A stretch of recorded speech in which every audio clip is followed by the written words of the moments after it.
Le christianisme tout entier est l'œuvre de la toute-puissance divine. Considérons la naissance de Christ. Ce fut un miracle accompli par la puissance divine. L'ange dit à Marie, « La puissance du Très-Haut te couvrira de son ombre. C'est pourquoi le saint enfant qui naîtra de toi sera appelé Fils de Dieu, car rien n'est impossible à Dieu. » Luc 1, 35 et 37. Considérons la résurrection de Christ. La parole de Dieu nous enseigne que c'est par l'infinie grandeur de sa puissance que Dieu a ressuscité Christ d'entre les morts. Éphésiens 1, 19, 20. Chaque arbre doit croître sur la racine d'où il sort. Un chêne vieux de 300 ans croît toujours sur la même racine. Et cette racine est celle qu'il avait au commencement de son existence. Le christianisme a pour racine la toute-puissance de Dieu.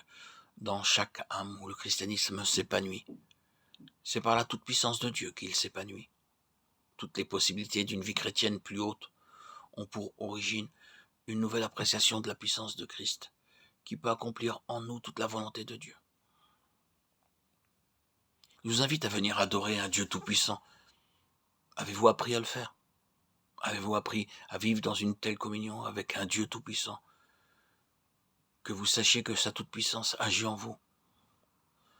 L'apôtre Paul dit, « Moi-même, j'étais auprès de vous dans un état de faiblesse, de crainte et de grand tremblement. Et ma parole et ma prédication ne reposaient pas sur les discours persuasifs de la sagesse, mais sur une démonstration d'esprit et de puissance. » 1 Corinthiens 2, 3, 4. Du côté humain régnait la faiblesse, mais du côté divin régnait la puissance divine.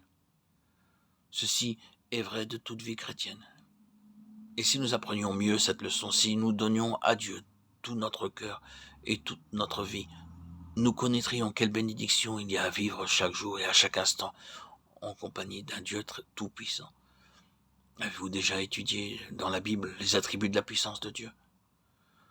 Vous savez que c'est la puissance de Dieu qui a créé le monde, qui a fait surgir la lumière des ténèbres et qui a créé l'homme.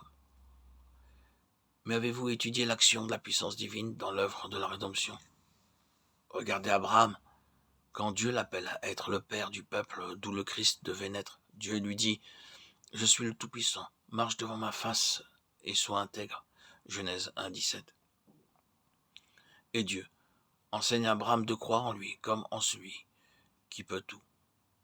Quand Abraham quitta sa patrie pour aller dans un pays qu'il ne connaissait pas, quand il fut un pèlerin parmi les milliers de Cananéens dans le pays que Dieu avait promis de donner à sa postérité, et quand, espérant contre toute espérance, il attendit pendant 25 années la naissance du fils que Dieu lui avait promis.